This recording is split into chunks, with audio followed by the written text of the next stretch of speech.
Some stories don't start with a choice. They start with a loss, a job, a home, a fragile sense of stability.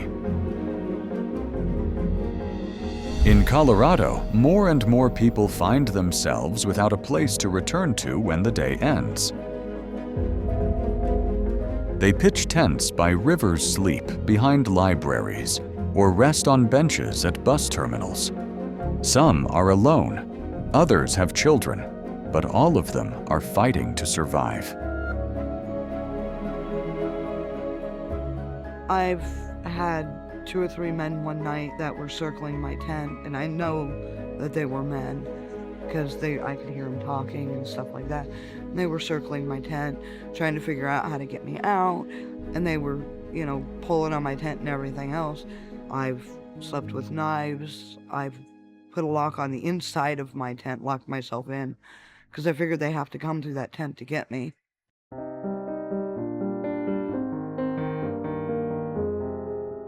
Across the state, homelessness is no longer confined to downtown streets. It's in small towns, suburbs, and even along the edges of mountain trails. You don't have to look far to see it. The truth is, it's already here, quiet, steady, and spreading.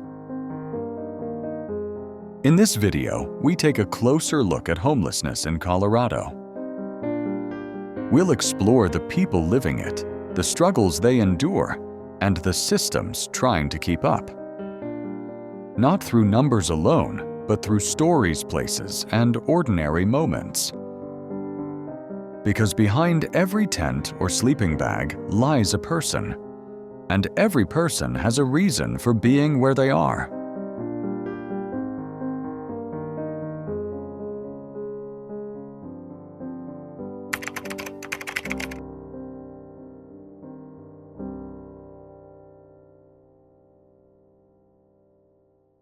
In Colorado, as in many corners of the nation, homelessness isn't merely a condition, it's a conversation. And it's one that often splits the public in uneasy, deeply human ways. For some meeting, a homeless person on a Denver street becomes a moment of reflection, a sudden tug on the conscience. For others, it's a flashpoint of irritation, a sign that something is breaking or worse, being allowed to spiral beyond control. Public opinion on homelessness in Colorado now stretches across a broad and often conflicting spectrum.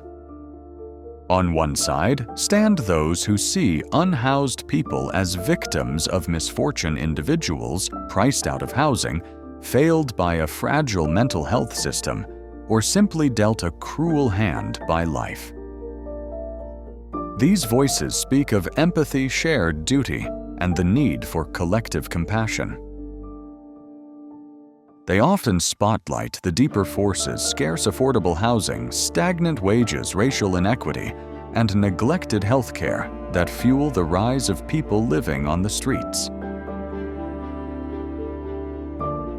It's backing us into a corner and saying, what do we do?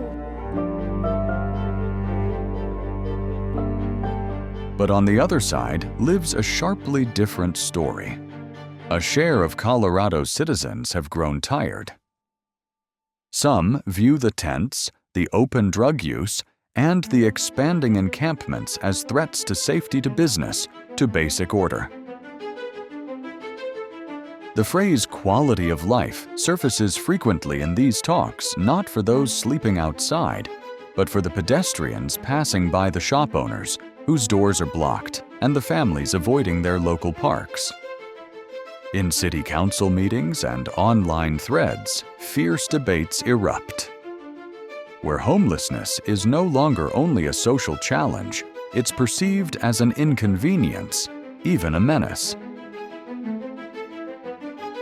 So where do we draw that line between empathy and expectation?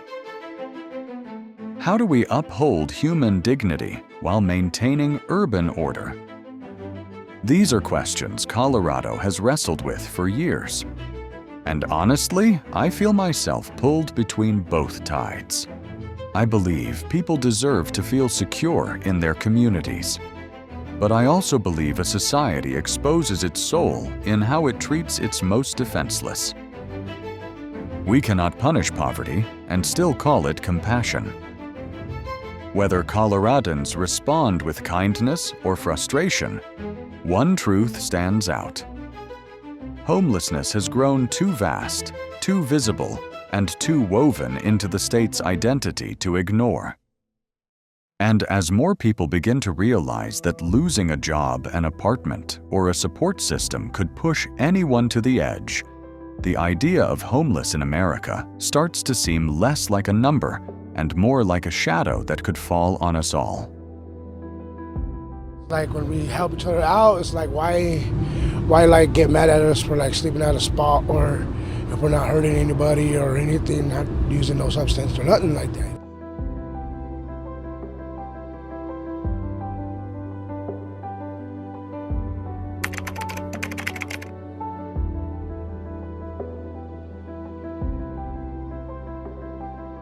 To truly grasp the scope of homelessness in Colorado, we must look beyond surface impressions and focus on the hard data and the people behind it. As of January 2023, the annual point-in-time count by the Metro Denver Homeless Initiative reported more than 965 individuals experiencing homelessness statewide. That total includes both sheltered and unsheltered people, though the real figure is likely much higher due to underreporting, especially among those living in vehicles or crashing on couches. Of the hardest-hit regions, Denver County alone accounts for nearly 4,000 homeless residents, over 40% of Colorado's total population without stable housing. Downtown Denver has seen a visible rise in encampments, particularly near Civic Center Park and the Five Points neighborhood. Meanwhile, Colorado Springs, the state's second-largest city, has seen a 33% increase in unsheltered homelessness over the last 3 years, driven by scarce transitional housing and overwhelmed shelters. Aurora, often left out of statewide conversations, is quietly emerging as a center for tent communities, forming near creeks, light rail stops, and the edges of public parks. While many believe this crisis is confined to major cities, homelessness in Colorado is spreading steadily into suburban and even rural areas. In communities like Boulder and Fort Collins, rising rents and surging eviction rates are fueling fresh waves of displacement. Even smaller mountain towns, such as Durango, haven't been spared, with local officials reporting more vehicle dwellers and families turning to motels for shelter. So what exactly fuels this statewide surge? It's not simply a housing shortage. It's a collision of high rents, stagnant wages, mental health gaps, and a system built to react instead of prevent. Even more troubling is how these figures have stayed persistently high despite hundreds of millions of dollars poured into intervention efforts. How many tents and underpasses must a city see before admitting the problem is systemic? How long can we depend on quick fixes as the deeper crisis keeps growing? Colorado's homeless population isn't some rare exception. It mirrors a broader national reality, one that increasingly defines the face of homeless in America. And if the numbers keep climbing, the real question won't just be how to help those already on the street, but whether we're ready for how easily anyone could end up there.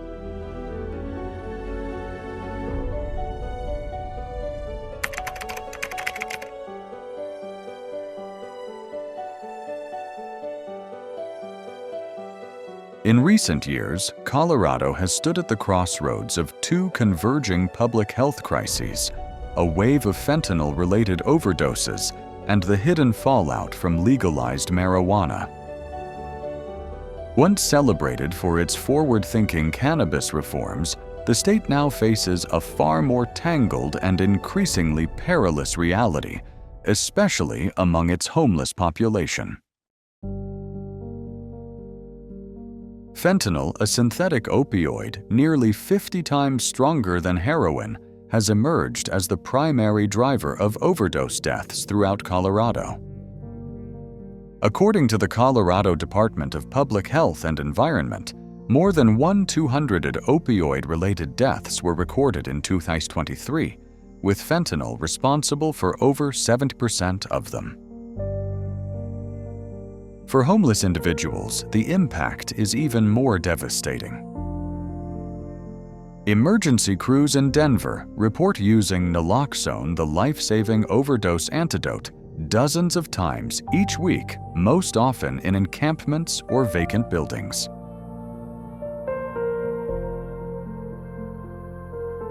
So where does marijuana enter this story?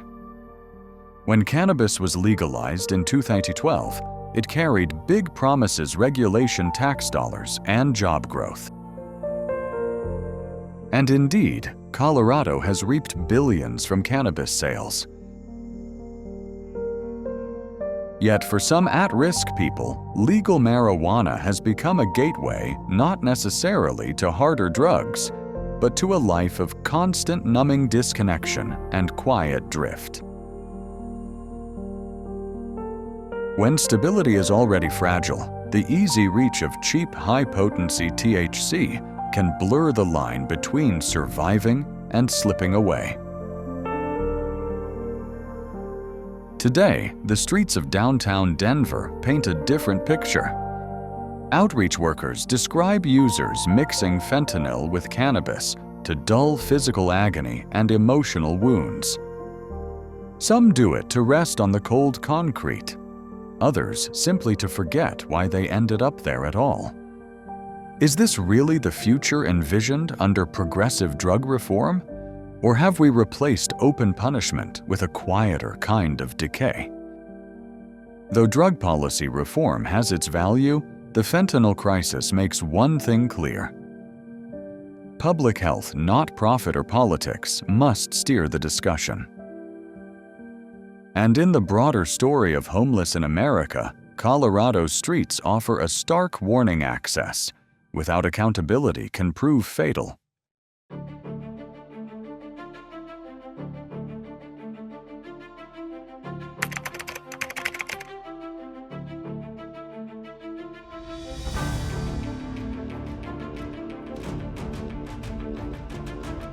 While addiction, unemployment, and mental illness all play roles in growing homelessness, one force lies beneath them: all the lack of affordable housing. In Colorado, the housing crisis isn't merely a background problem. It's the core reason thousands have found themselves without a home. And unlike sudden economic downturns, this crisis has been unfolding slowly, year after year. From 2020 to 2024, average rent across Colorado jumped more than 32%, according to the Colorado Housing and Finance Authority. In Denver alone, the median monthly rent in 2025 now tops $2,750, ranking it among the costliest cities in America's interior. That price is far beyond reach for anyone earning minimum wage or depending on disability support.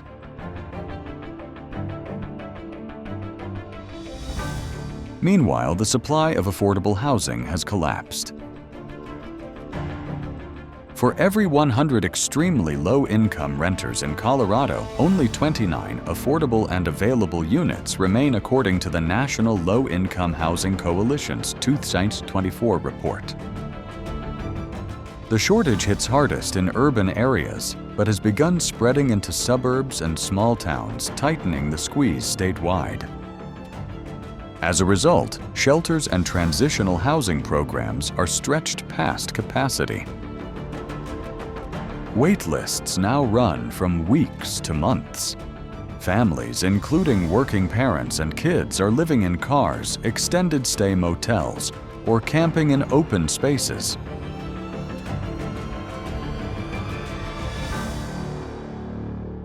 What happens when full-time workers can't afford to live in the cities they serve? And how can someone rebuild their life when they can't even secure a stable roof overhead?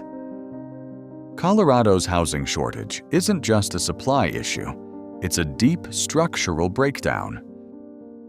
And within the larger picture of homeless in America, it exposes an unsettling reality.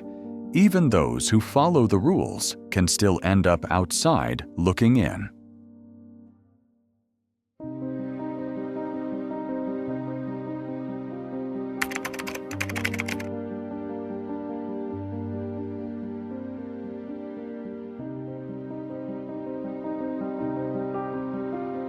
For many Coloradans, the COVID-19 pandemic wasn't just a public health crisis. It was a crushing economic and social upheaval that forever changed their lives. What started as a short-term lockdown soon spiraled into a prolonged disaster for those already living paycheck to paycheck. And for thousands, it became the final blow that pushed them out of their homes. At the height of the pandemic, Colorado lost more than 375,000 jobs within just a few weeks, according to the Colorado Department of Labor and Employment. Sectors such as hospitality, food service, and tourism, which employed a large share of low-wage workers, took the hardest hit. When businesses' closed hours were slashed and shifts disappeared, so did the fragile stability keeping many people sheltered. Eviction moratoriums offered short-lived relief, but they were never lasting answers.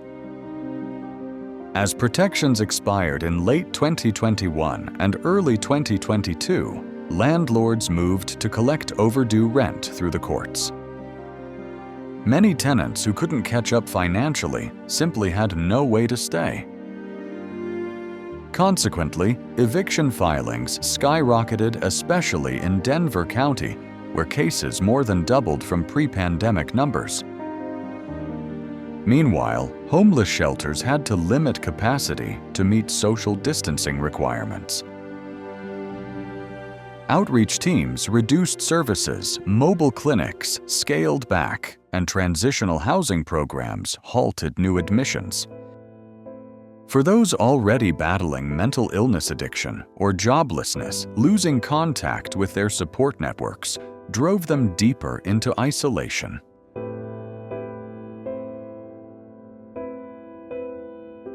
How do you rebuild when the very systems meant to help you are shut down, scaled back, or maxed out? For many Coloradans, the truth is, you don't. You just learn to survive outside. This is one of the overlooked chapters in the larger story of homeless in America. COVID-19 didn't merely reveal existing cracks. It shattered lives already hanging by a thread, and in doing so, created a new generation of unhoused people who never imagined they'd end up here.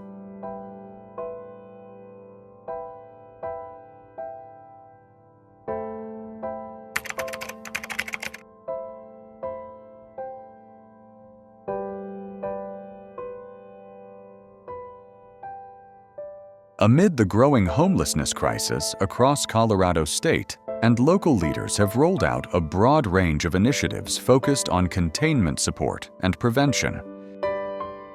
Yet despite the scope of these programs and the money invested, outcomes remain uneven and for many deeply discouraging. In Denver City, officials allocated more than $250 million between 2020 and 2024 toward housing and homelessness-related services.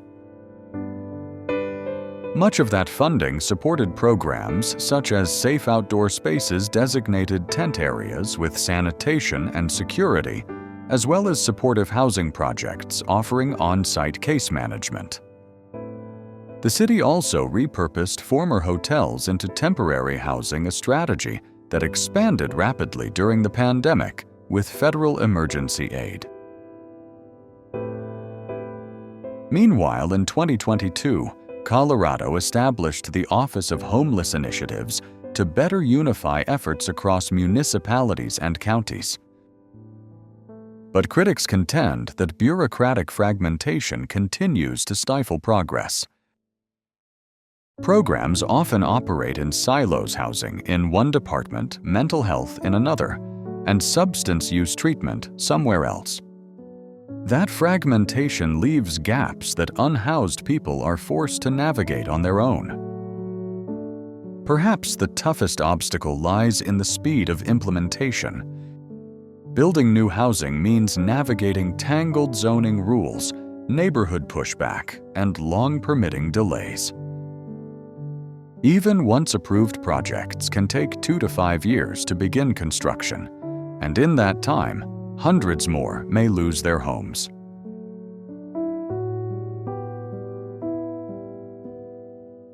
So the central question endures: is the government acting quickly enough to meet the urgency on the streets? And are the right voices guiding policy decisions? There are certainly encouraging signs, pilot programs, expanded funding, and public-private partnerships. But to those sleeping on sidewalks or crammed into overcrowded shelters, those actions often feel too slow and too limited. Within the broader narrative of Homeless in America, Colorado stands as a telling example, well-funded, well-intentioned, yet still missing the mark. Until systemic barriers are dismantled and progress is measured not in paperwork, but in transformed lives, the gap between policy and reality will only grow wider.